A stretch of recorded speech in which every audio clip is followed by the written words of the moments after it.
সাল্লাল্লাহু আলাইহি ওয়াসাল্লাম। আল্লাহ নবীর পিতামহ ওনারা 10 ভাই ছিলেন, আর আল্লাহ নবীর ফুফু ছিলেন 6 জন।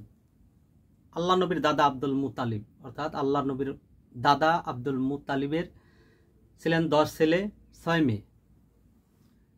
10 ছেলের মধ্যে আল আব্বাস, হামজা, আবদুল্লাহ অর্থাৎ আল্লাহ নবীর পিতা, আবু তালিব, জুবাইর, হারিস, হাজালা, মুকায়েম, দিরর, আল-উজ্জা অর্থাৎ আবু লাহাবের পূর্ব নাম ছিল আল-উজ্জা। এই হলে আল্লাহর নবীর বাপ চাচা 10 জন। আমি আবার বলি, আব্দুল মুত্তালিবের অর্থাৎ আল্লাহ নবীর বাপ চাচা যে 10 ভাই ছিলেন তাদের নাম আব্দুল মুত্তালিবের 10 ছেলে, আল আব্বাস, হামজা, আবদুল্লাহ আল্লাহ নবীর পিতা, আবু তালিব, জুবাইর, হারিস, হাজালা, মুকায়েম, দিরর, আল-উজ্জা, আবু লাহাব অর্থাৎ আবু লাহাবের পূর্ব নাম ছিল আল-উজ্জা। এই 10 জন। আল্লাহ নবীর ফুফু ছিলেন 6 জন, অর্থাৎ আব্দুল মুতালিব আল্লাহ নবীর দাদা আব্দুল মুতালিবের ছিলেন 6 মেয়ে। আল্লাহ নবীর ফুফু 6 জন। 1 নম্বর হচ্ছে সাফিয়া, 2 নম্বর উম্মে হাকিম আল বাইদা, 3 নম্বর আতিকা, উমাইমা, আরওয়া, বাররা। এই 6 জন। আবার বলি, আল্লাহ নবীর ফুফু ছিলেন 6 জন, সাফিয়া, উম্মে হাকিম আল বাইদা, আতিকা, উমাইমা, আরওয়া, বাররা। এই 6 জন।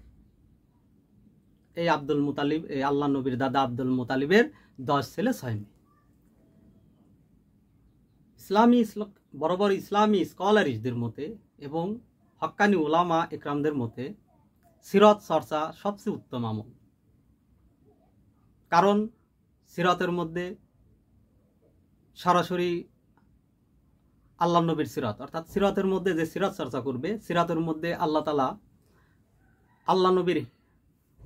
সরাসরি আল্লাহ তাআলার হিকমত, জ্ঞান এবং প্রজ্ঞা সিরাতের মধ্যে আল্লাহ দিয়েছে। যে সিরাত চর্চা করবে তার মধ্যে আল্লাহ তাআলা এই জ্ঞানগুলো দেবেন, আল্লাহ তাআলার হিকমত, প্রজ্ঞা, জ্ঞান। সেই জন্য সম্মানিত সুধী, আমরা অবশ্যই সিরাত চর্চা করব, আল্লাহ নবীর জীবনী আলোচনা করব। নেক্সট টাইমে আমরা আস্তে আস্তে আমরা সিরাতের সমস্ত ঘটনাগুলোই তুলে ধরবো ইনশাআল্লাহ। আল্লাহ তাআলা আমাদেরকে সিরাত চর্চা করার তৌফিক দান করেন এবং এই অনুযায়ী যে কথাগুলো বলা হলো, এই কথাগুলো আমাকে এবং সমস্ত উম্মতি ভাইদেরকে এই আমল করার উপরে দান করেন, আমল করার তৌফিক দান করেন।